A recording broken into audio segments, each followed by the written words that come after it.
And let's begin, as we always do, with the latest data from the Health Ministry of India on the number of coronavirus cases in the country. And these are the figures coming out from the last 24 hours. You can see there that India is now well over 42,000 cases. There are 83 people who have died in the last 24 hours. More than 2,500 people, in fact, close to 2,600 of them have also been diagnosed with the coronavirus in the last 24 hours. That is the sharpest spike that we have seen. But this isn't the only statistic we need to look at. Are we flattening the curve? That's what we've been told for weeks now, that this whole lockdown was meant to bring this curve down. And we've actually seen it going up, especially in the last week or so. But today, the government insists that there is a relative flattening of the curve. We're not entirely sure what that means, but this graph at the moment doesn't show that we are in the safe zone quite yet. Some of the other key data, these are the states that have seen the biggest spikes in the last 24 hours. Maharashtra has always been in the lead, unfortunately, in this tally, followed by Delhi, which did see a very sharp spike of 427 cases, the highest it has seen in these last few weeks, followed by Gujarat, Punjab, and then Tamil Nadu. And the good news is, from these states, there have been no new cases that have been reported in the last 24 hours in Madhya Pradesh, Andhra Pradesh and Kerala. In fact, I think it's 3 days in a row now for Kerala, which is great news, and let's hope that that will be kept up. Well, how exactly is India actually doing? What does a relative flattening of the curve actually mean? Sanket Upadhyay is here to take us through those riddles. So, Sanket, decode that for us. Because this curve ain't looking flat to me. Yes, it is. So not what flat. is it? So Nidhi, the thing is that there are in every fight, so you've got the collective all India figure, and then you've got some good states and some bad states. So what happens is that if we take a look at one variable, which is the doubling rate of India. So the all India doubling rate is at 12 days. So there are some good states, which means there are states that are doubling in more than 12 days. Let's take a look at those figures on the screen right now. So Assam, you see a trend downwards. That means it is doubling its cases every 70 days, 70. Then you've got Kerala doing the same, and it's getting slower and slower and slower, which means they will soon start doubling in 75, 80, 85 days. Then Telangana in again 70, Madhya Pradesh in about 36, Karnataka about 36. These are all which are showing trends downwards. That means they're getting better and better and better, and thus helping India's fight against COVID-19. Then you've got some states that are flat. Uttar Pradesh, Jammu and Kashmir and Bihar at 14, 14 and 12 days. But still, they are better than the national average. And here is a look at the defaulters that are harming India's fight in COVID-19. Punjab, a sharp rise, which means the cases in Punjab are doubling every day, which is an alarming thing to happen. Chhattisgarh shows an upward trend every 6 days, Haryana every 6 days, Delhi in about 8, Tamil Nadu in about 8, Maharashtra is flat at 10, Gujarat, West Bengal also flat at 10 days respectively. So the point of this graphic or this representation, Nidhi, very simply is that if we stop looking at the national figure and perhaps concentrate on these states and their individual performance, we will be able to have a much clearer idea of how we are winning this fight against COVID-19. All right, Sanket, thanks a lot for that. And perhaps that's why each state has to perhaps decide how it wants to proceed from here as far as lockdowns and easing are concerned. In fact, let's listen to what the Health Ministry said today on this relative flattening of the curve. जैसे कि अगर आपने देखें lockdown के समय में भी और अदरवाइज कंटेनमेंट एक्टिविटीज के थ्रू कैसे हम केसेस की संख्या को रिलेटिवली कंट्रोल करते हुए आ रहे हैं, तो अगर आप इसको एज ए कर्व देखें तो the curve is relatively flat as of now. और साथ में पीक कब आएगी, I think it is actually not the right way of looking at the whole situation. What is relevant is कि जब हमें पता है कि किस तरीके से हम डिजीज को प्रिवेंट कर सकते हैं, अपने आप को बचा सकते हैं, तो अगर हम कलेक्टिवली मिलकर उस दिशा में कार्य करेंगे तो पीक शायद कभी ना आए, और अगर हम कहीं पर भी फेल होते हैं तो उसी टाइम पर हम एक स्पाइक को ऑब्जर्व करेंगे. Meanwhile, the big political clash today was over migrants being asked to pay for their train fare to return home. This was clearly stated in a government circular dated on the 2nd of May. And today, the Congress President Sonia Gandhi announced that her party would bear the costs of them going home. The government then got on the defensive, insisting that money wasn't being charged. The migrant crisis has now become a huge political game of political upmanship, with Sonia Gandhi leading from the front. Today, after NDTV highlighted how the government expected migrants to pay for their train journeys back home, the Congress has jumped in offering to foot the rail fare, almost stealing a march over the migrant crisis issue. Congress party ने निर्णय लिया कि हर प्रदेश में जरूरतमंद श्रमिक भाइयों और बहनों के घर लौटने की रेल यात्रा का खर्च उठाएंगे. The government and BJP members quickly began to respond, tweeting images of an MHA press release claiming that no tickets are being sold and that the centre was footing 85% of the bill and state 15%. हमने कभी भी कोई भी worker से charge करने की बात नहीं की है. हमने 85% जो पूरी ट्रांसपोर्टेशन का कॉस्ट बियर किया जाता है, वह 85% जो है वो रेलवे बियर करती हैं, 15% स्टेट को बियर करना है. But a paper trail accessed by NDTV punches a big hole in these claims. On the 2nd of May, the railway released this circular, where clause 11C clearly mentions that the amount has to be recovered from the passengers, and it has to be done by states and handed over to the railways. The fair fight has even led BJP ally like Nitish Kumar taking a divergent view, deciding to not just foot the bill, but paying ₹500 extra to the migrants. ये जो भी student आ रहे हैं उनको कोई rail का भाड़ा नहीं देना है. राज्य सरकार रेलवे को पैसा दे रही है और वो यहाँ पर आ रहे हैं.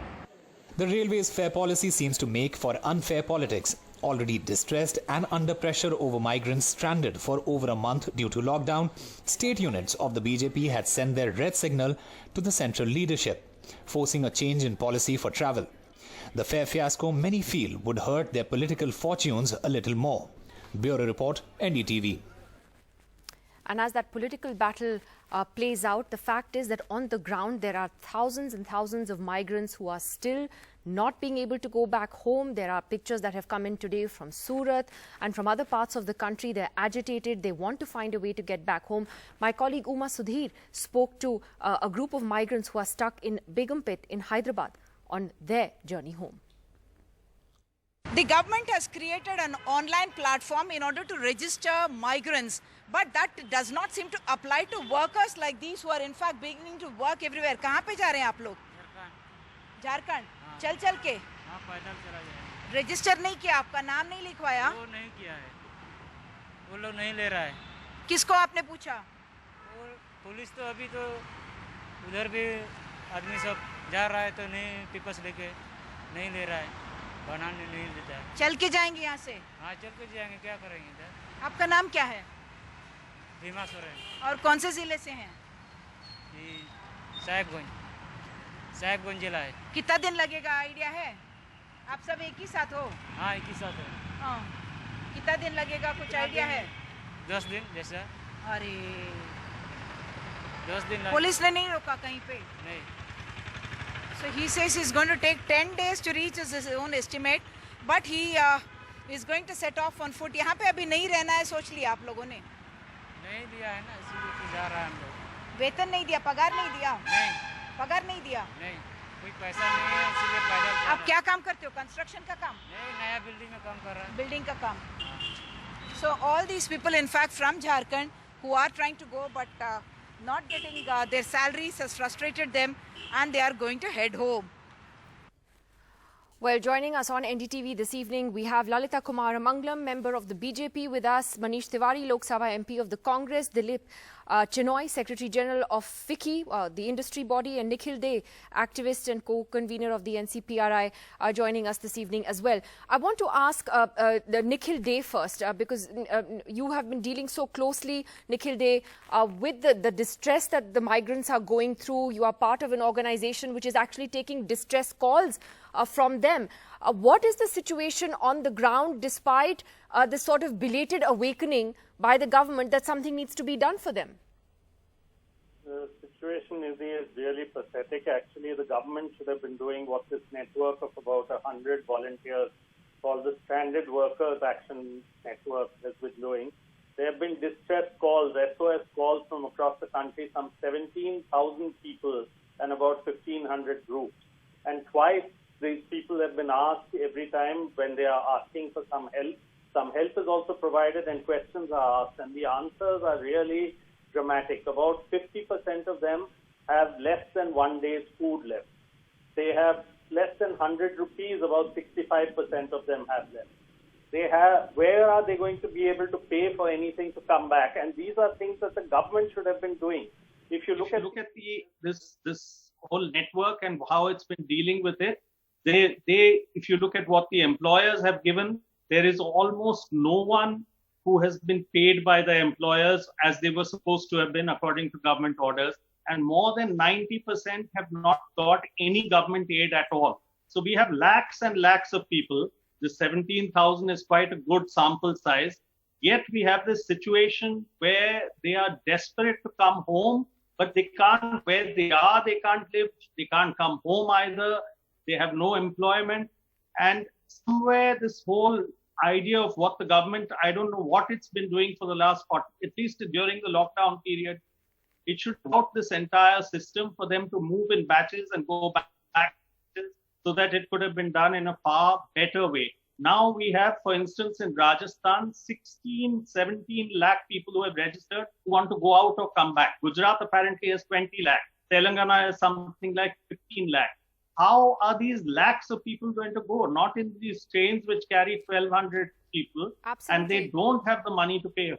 Not just that, it has a huge economic fallout as well, as we're trying to unlock the economy, and I'll talk about that in just a moment. But Lalita Kumaramangalam, having seen how this controversy over the train fares, for example, has played out, the distress that the migrants are in, would you say that the government could have handled this much better than it did? A lot of what the government has done with regard to the lockdown has been praised by citizens, it's been supported by citizens, but the migrant issue is one where I think the criticism really stands out. Nidhi, let me put a few things in perspective. First, we have roughly about 495 million, which is about 50 crore people in the unorganized labor sector of India, and most of our labor is in this sector. I'm not getting into the talk about labor laws and unions and things like that, but when the lockdown was announced, migrants, even though they were told that they could be fed and housed in the states where they worked and the states they came from would pay for it, that was worked out eventually, as you know, not immediately, but after a week or 10 days or so. They preferred, many of them, it started with, I think there was some confusion in Delhi, and then in many other states, they said that they wanted to come home. At that time, it was called a humanitarian crisis by many of the naysayers of the government. And, the fact also remains that migrants have not only to go from where they work to back to their states, but they have to be also accepted by the states. Many of the states at that point of time, and it has nothing to do with which party was in power in which state, many of the states felt that they did not have either the health or the medical facilities to be able to deal with people who could well be bringing back the COVID infection. Remember that in the last 40 odd days of the lockdown, the rural areas have more or less been spared. It is the urban areas which are really the hotspots in almost every state of the country. Again, I really don't want to go into politics because I very strongly feel at this point of time there's no point in playing politics. The whole country is in a crisis and I don't want to do tutu mama. I've never been that type, nor do I think that I should do. But the point is that, now, after saying we will not take them back home, we will not start trains, all of that happened. Back home. It's not true to say they're not being taken back home. They are being taken back home. Why were they being charged money for it? But to transport so many million people takes time. It cannot be overnight. It Yes, was overnight. there have been I will. problems even I'll in the tell you why it was implementation of overnight. the distribution of the ration and because where they because live. until But I is don't know it what was it day possible to before yesterday satisfy morning or about 3 50 days crore ago or in the 85 morning the crore government of people? India was saying that we are not going to run special trains. The Joint Secretary in the Home Ministry said in the Initially, evening they did briefing say. that this directive is only for Nidhi, buses to run. By the if next you'll allow morning me at to 5 speak. a.m. the trains were allowed to Look, run. instead So of just actually, shouting at me, I'm just trying to make you listen to my question. My point is you it could- was a I've sudden listened, I'm change of trying to heart. reply. So poor I'm trying planning. to Was this reply. poor I'm planning? here to give replies, Nidhi, not just to listen to you yelling at me. Now, the thing is that, yes, in the beginning, they did say that we cannot give trains because there was a lot of problem about providing buses and trains. Remember that when it was initially suggested by many people across the board that perhaps these people should be allowed to be transported back to their states where they want to go, it was said that once you open up the transport system, there will be no control and we will not be able to just restrict it to the migrants. But the point is it right? happened. There were lots of It implementation happened problems and in the movement of such huge numbers within of people. 12 hours, the government But of now India that- changed its now mind the government from has buses to agreed- trains. That's what I'm saying. I'm only asking the Sorry? question that with why did Manish Tiwari, this comes back to the point about planning, that we are in this strange situation now that when you are actually starting to unlock the country, when you need people to be back at work, you need people to be back to get factories up and running, the labor is moving away. It wants to go home. And then there is the fiasco with these train fares. So is the problem here that when it comes to migrants, the lack of planning stares us in the face? Nidhi, this is not the time to critique the government, but I find it extremely strange that on the 22nd of March 2020, when we had 341 cases and 21 odd deaths, we decided to lock down this country at a 24-hour notice.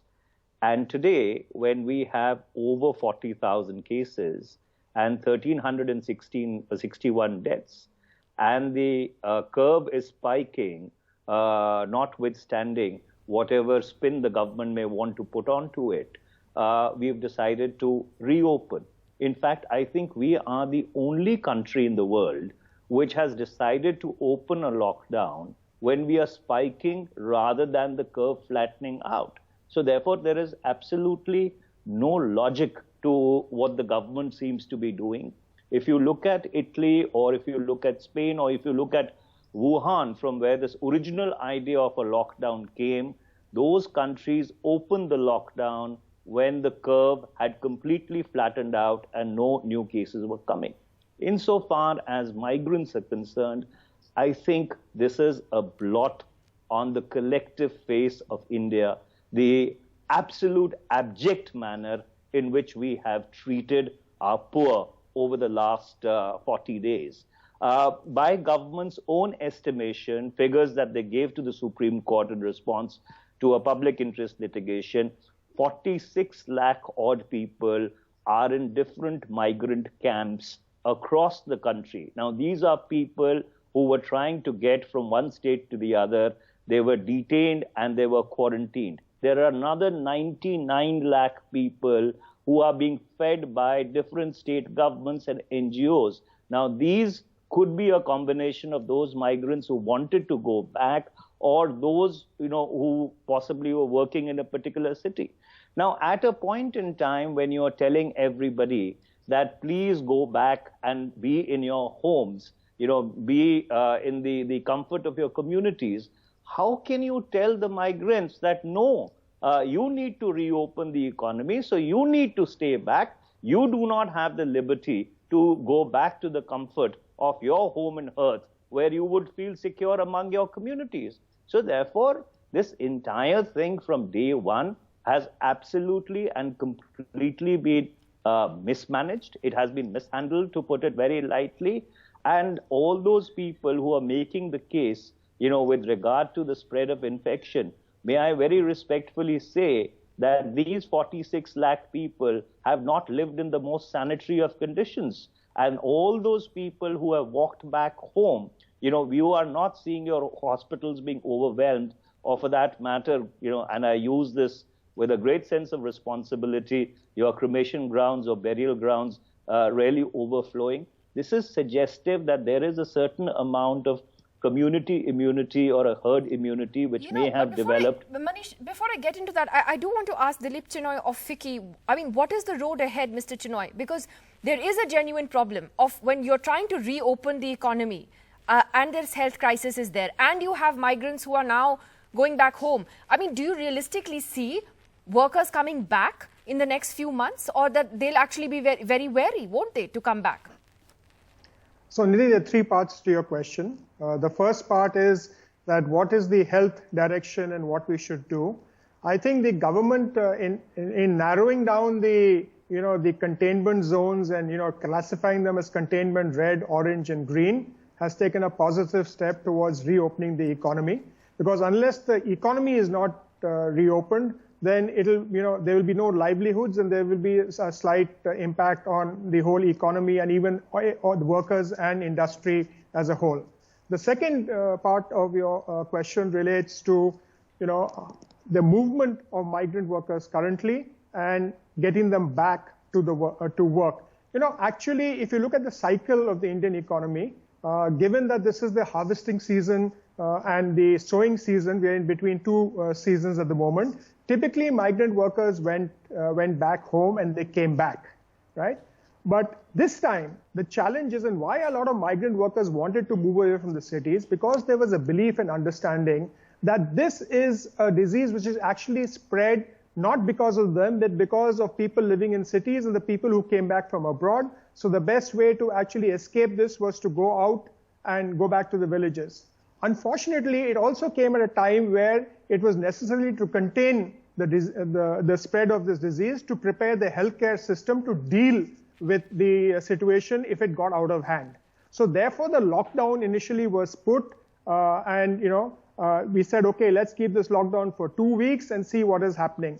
Now that the migrant workers have been in camps and there has been no serious or there's no incidence of COVID in those migrant camps, so it was felt that maybe getting them back into their home state, where a lot of agricultural work also needs to be done when there's not necessarily the fear of getting COVID, was a better idea than putting them in camps and forcing them to stay on in the cities or the locations where they were located. So therefore, this strategy that was adopted. Now, when companies are restarting, the number one challenge on the ground is getting people back to work. And there are three categories there. One is the people who live in the vicinity, right? And normally take public transportation to come there. In the red zones and parts of the containment zones, there's no public transportation. So you can't get persons which back is why to a work. lot of offices couldn't open today, or factories couldn't open today. Yeah.